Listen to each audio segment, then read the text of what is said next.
જય અંબા, જય ખંભલાઈમાં. ભાઈઓ, આજે 23 જૂન 2025 અને સોમવાર સવારે 11:39 થઈ છે અને માંડલથી 23 દિવસ પછી 23 દિવસ અનુષ્ઠાનમાં આજે અનુષ્ઠાનનો 73મો દિવસ છે. માંડલથી આજ ગાડીમાં બેઠો. એક અત્યારે કોઈ રાગ, દ્વેષ, લાગણી, પ્રેમ, નફરત કશું નહીં. શૂન્ય મનસ્ક, ઓપન હાર્ટેડ. કોઈના માટે કોઈ પ્રિજુડાઇસીસ નહીં, કોઈ પક્ષપાત નહીં, કોઈ માટે કોઈ બાયસ નહીં, નિર્દોષ ભાવે એકદમ. પણ મેં એવું માર્ક કર્યું કે જીવનમાં બે શસ્ત્રો એવા છે કે જો જીવનમાં શાંતિ જોતી હોય, પ્રેમ જોતો હોય, તમારે બધું જે કંઈ પણ ઈચ્છાઓ હોય પરિપૂર્તિ કરવી હોય તો મૌન અને શાંતિ. આ બે શબ્દો એવા છે, મૌન અને શાંતિ, કે જેમાં જીવનની તમામ સફળતા, આ બે શબ્દો એકબીજાના પર્યાય નથી, પૂરક છે. કે મૌન અને શાંતિ રાખો અને મૌન જાળવી રાખો તો ઘણી બધી વસ્તુઓના પ્રશ્નોના સોલ્યુશન આવી જતા હોય છે. એટલે અને જીવનનું એક ફોકસ, ફિક્સ એક લક્ષ્ય, કે આજ ધેટ ઇઝ લક્ષચંડી, એક ફિક્સ કે આપણે આટલા લક્ષ્યાંક સુધી 1,12,860 સુધી કોઈ અભિમાન વગર, કોઈ પાત્રતા વગર, પણ ખંભલાઈમાંની કરુણાથી જ અહીંયા પહોંચવું. એટલે ઘણીવાર મને સંગીત ભક્તિ જ છે. એટલે સંગીતમાં મુકેશજી મારા આત્મામાં વસેલા છે. એટલે સતત હું એમના ગીત સાંભળતો જોઉં. દરરોજ 2-3 કલાક ઘરે પણ મોડી રાત સુધી એમના ગીત સાંભળતો હોય, ગણગણતો હોઉં. અને જ્યારે પણ ગાડીમાં બેસું તો રાજકોટથી બેસું એટલે અમારે ઘરેથી 7 હનુમાન આવે ત્યાં સુધી તમે કાંઈ ન વગાડીએ, પણ 7 હનુમાન જેવા ક્રોસ થાય એટલે ગીત વાગવા માંડે. ભક્તિ સંગીત હોય અને સાથે સાથે મુકેશજી હોય. અને અત્યારે માંડલથી 23 દિવસ પછી નીકળો અને ગાડીમાં ચાલુ બેસતા વેત માતાજીને પગે લાગુ અને પછી ટેપ ચાલુ કરું. તો ટેપ ચાલુ કર્યું એટલે જે ગીત આવ્યું, માતાજીએ કેવો જવાબ, થોડીક લાગણી ફીલ થાય ને. ઘણા દિવસ પછી જાતો હોય પાછા રાજકોટ, હવે ઘરે જાશું, 23 દિવસથી ઘર કેવું ભરાઈ ગયું હોય એટલે જઈને ધોવાનું, કચરા પોતા કેટલા કરવાના, કરવું પડે બધું, અને સાફ સુફી કરવાની. બધા ન્યૂઝપેપર આવીને પડ્યા 23 દિવસના બહાર ફળિયામાં. અમારા બે સિવાય અહીંયા તો કોઈ એવું નથી કે જે ઘરમાં કંઈક અમે જાશું તો આ બધું અમારે જ કરવાનું છે. એટલે કોઈ વ્યથા નથી, ખુશ છું કે વારંવાર માંડલ આવવા જવા માટે. અત્યારે અજય અને વિજયને કહી લેવો કે હજી અહીંથી આમ માંડલથી ક્રોસ કરીને પુલ ખાલી ક્રોસ કરું ત્યાં પાછું એમ થાય હાલ ને પાછો વયો જાવ માંડલ. એટલે આ કૃપા. પણ રાજકોટ એટલું જ પ્રિય છે. રાજકોટ જીવન પસાર થયું, જીવન છે અને આ જીવું છું અત્યારે હું. તો એક ગીત આજે થોડો મૂડ ચેન્જ કરીએ. દરરોજ એક સરખા ઓડિયો અને વિડીયો તમે સાંભળો, એક સરખી માતાજીની વાત હોય, સારી વાત.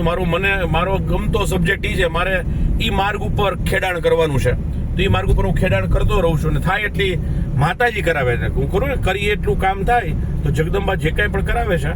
પણ આ રોડ ઉપર હજારો વાર પસાર થયો હોઈશ. 1996 થી રેગ્યુલર. હું 31 વર્ષનો હતો, 31 ત્યારથી માંડલ જોડાઈ ગયો છું. તો કેટલા સેંકડો વાર આમ રસ્તા ઉપરથી લાખો કિલોમીટર આ જ રસ્તા ઉપર આવવા જવાનું થયું. આમાં કોઈ અભિમાન નથી, એની કરુણા છે. પણ જેવું ચાલુ કર્યું તો એક ગીત માતાજીએ સંભળાવ્યું. આમાં પણ કોઈ રાગ દ્વેષ નથી, પણ જીવનની સચ્ચાઈ છે આપણા બધા માટે. અને એટલું બધું તરત મારી આંખમાં આંસુ આવી ગયા કે માં પગે લાગ્યો, સેલ્ફ લગાડ્યો, જે માર્યો, અને ત્યાં એ ગીત ચાલુ થયું. તમને સંભળાવું છું, તમને મજા આવશે. અને આપણે સાથે મળીને માંડલથી રાજકોટની યાત્રામાં જેટલા પણ કિલોમીટર કાપી શકાય, આવો આપણે બધા સાથે મળીને આ ટ્રાવેલ કરીએ. જીવન પણ એક યાત્રા જ છે, તો આ યાત્રા પણ આવો આપણે બધા સાથે મળીને ખંભલાઈમાંના બાળકો કરીએ. જય અંબા, જય ખંભલાઈમાં, કેવળ તુજ કરુણા.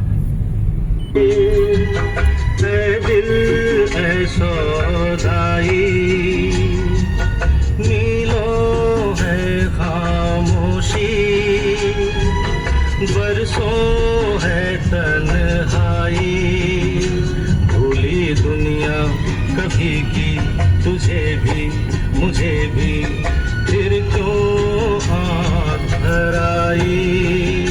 ओ किसका रास्ता देखे दिल है सौदाई.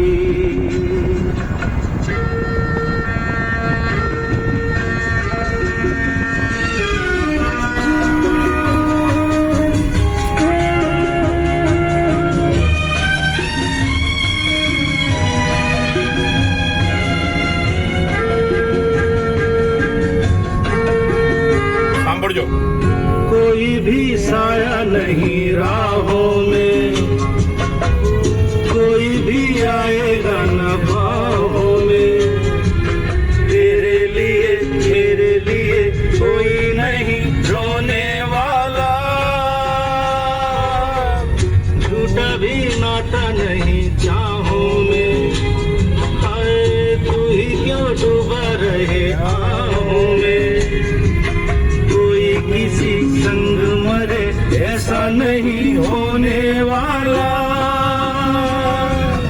कोई नहीं जो यूं ही जहां में बाटे पीर पराई, ओ किसका रास्ता देखे ऐ दिल ऐ सौदाई।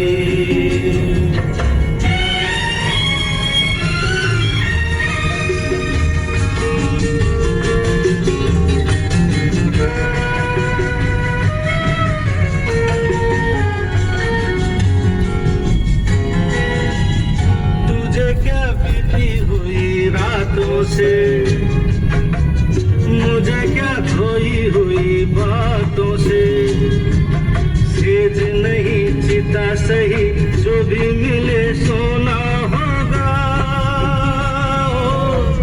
गई जब छोरी छोटी हाथों से, ओ लेना क्या टूटे हुए साथों से, खुशी जहां मांगी तूने वहीं मुझे रोना होगा, ना कोई तेरा ना कोई मेरा, फिर किसकी याद आई, ओ किसका रास्ता देखे ऐ दिल ऐ सौदा।